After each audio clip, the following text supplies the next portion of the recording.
Hai, Assalamualaikum adik-adik kelas 2. Pada video kali ini kita akan belajar tema 7, subtema 1, pembelajaran 1. Kebersamaan di rumah Siti. Ayah Siti pandai mendongeng. Siti sangat suka dengan dongeng. Hampir setiap minggu ayah Siti mendongeng. Seusai mendongeng, ayah Siti menceritakan isi dongeng. Banyak sekali contoh yang baik dalam dongeng. Nah, coba dengarkan dongeng kecerdikan menumbuhkan kebaikan. Kecerdikan menumbuhkan kebaikan. Di sebuah gurun pasir hiduplah ular dan tikus pasir. Sebenarnya sang ular sangat ingin memangsa tikus. Sedangkan tikus berusaha mencari akal agar ular tidak lagi berniat memangsanya. Saat itu sang ular sangat lapar, padahal ia sedang tidak mempunyai sedikit pun makanan. Sedangkan tikus yang berada tidak jauh dari sang ular sedang asik melahap makanannya. Sang ular merasa tidak senang melihat kelakuan tikus. Ular berkata, "Dengarkan ucapanku, wahai tikus yang angkuh. Aku pasti akan mendapatkan tubuhmu yang mungil dan lezat itu." Tikus menjawab, "Hei ular, berusaha dan bekerjalah. Jangan hanya berani mengancam. Kalau hanya mengancam, seekor semut pun bisa." Sang ular sangat marah mendengar ejekan tikus. Ia lalu kembali ke sarangnya dengan perut yang lapar. Sedangkan tikus masih lahap dengan makanannya. Waktu terus berjalan, tetapi ular tidak juga menemukan makanan. Ia juga enggan untuk keluar dari sarangnya. Sementara itu tikus sudah lelap dalam sarangnya. Ular yang masih dalam keadaan lapar segera mengendap-endap mendekati sarang tikus. Meski ia masih sangat kesal terhadap tikus. Dan kini ular telah berada di sisi tikus yang sedang tidur pulas. Ular berkata, "Hai tikus, aku sudah berada di sebelahmu dan siap untuk menyantapmu." Tikus segera terbangun dari tidurnya. Sambil berpura-pura menguap, ia mulai memutar otak agar bisa lolos dari cengkraman sang ular. Tikus menjawab, "Tunggu dulu ular sahabatku. Kalau kau ingin memakanku, kau harus berpikir dulu. Kita hanya berdua di sini. Tidak ada hewan lain. Jika kau memakanku, maka kau akan sendiri. Kau tidak akan mempunyai teman yang dapat kau ajak mencari makan. Kalau begitu, kau tidak akan makan dan akhirnya kau akan mati." Sejenak sang ular terdiam. Ia mencoba merenungkan nasihat tikus. Ular bertanya, "Jadi kita tidak bisa hidup sendiri?" Tikus menjawab, "Tentu. Bukankah kita bisa berteman dan tentunya kita dapat mencari makan bersama? Bukankah itu lebih menyenangkan daripada nantinya setelah kau memakanku, kau hanya akan hidup sendiri?"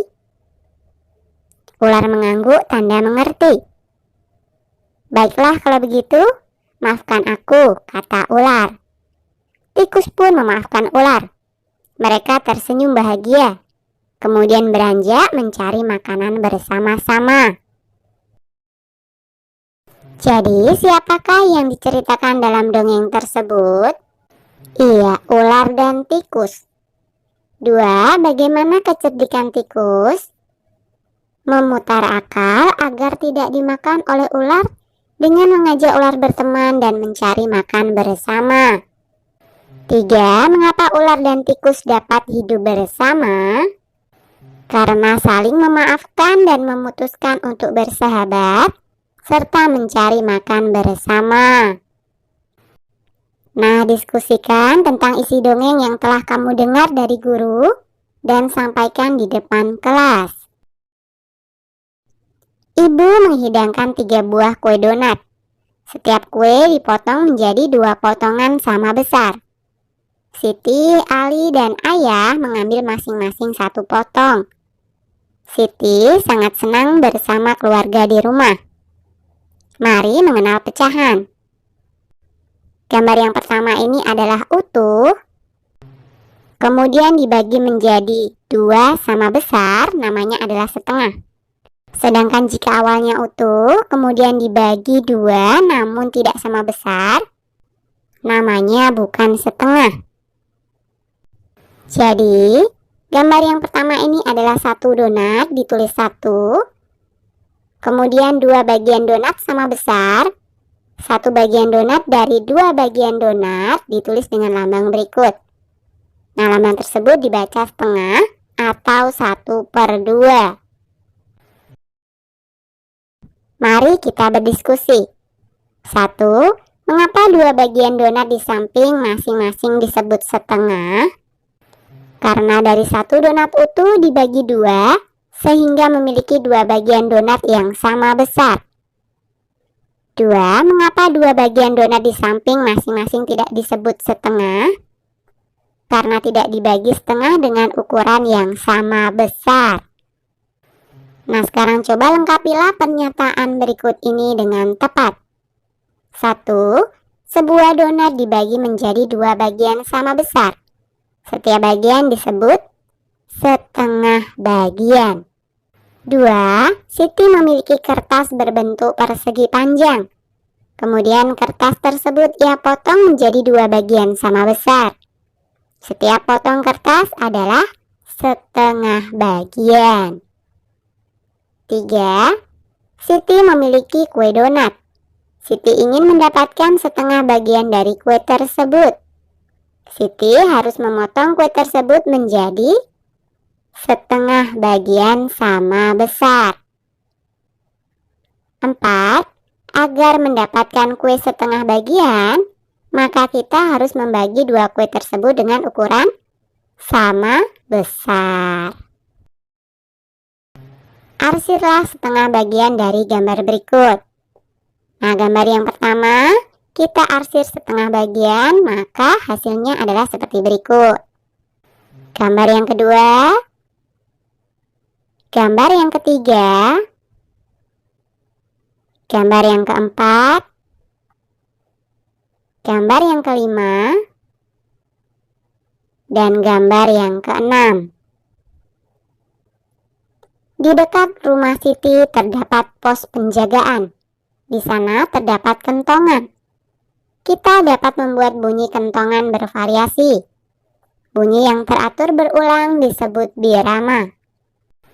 Pola ketukan birama.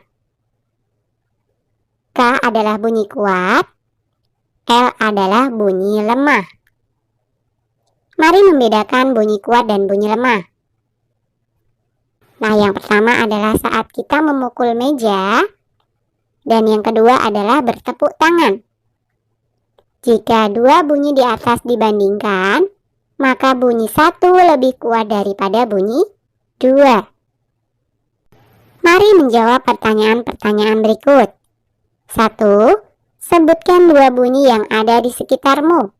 Kemudian tentukan bunyi yang lebih kuat dan bunyi yang lemah. Misalkan saja bunyi kipas dan ayam berkokok. Bunyi yang lebih kuat adalah ayam berkokok, dan bunyi yang lebih lemah adalah bunyi kipas. 2. Siti menyebutkan bunyi yang dihasilkan benda-benda berikut. Bunyi yang paling kuat adalah nomor 3. Dan bunyi yang paling lemah adalah nomor 1. Nah, lakukan kegiatan seperti gambar untuk membedakan bunyi kuat dan bunyi lemah. Coba kamu menyanyikan lagu Cicak dengan iringan bunyi kuat dan bunyi lemah. Bunyi kuat di bagian depan. Beberapa irama dapat digabungkan. Misalnya irama dari kentungan dan tongkat kayu yang dipukul. Kalian juga dapat membuat irama dengan memukul meja dan tepuk tangan. Yuk kita nyanyikan lagu Cicak ciptaan Ate Mahmud bersama-sama.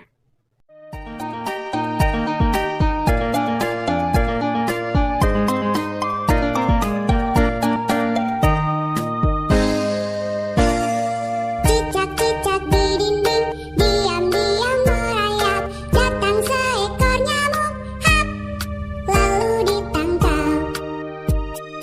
Cicak-cicak di dinding, diam-diam merayap. Datang seekor nyamuk, hap, lalu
Oke, sampai di sini dulu video kali ini ya. Sampai jumpa di video berikutnya.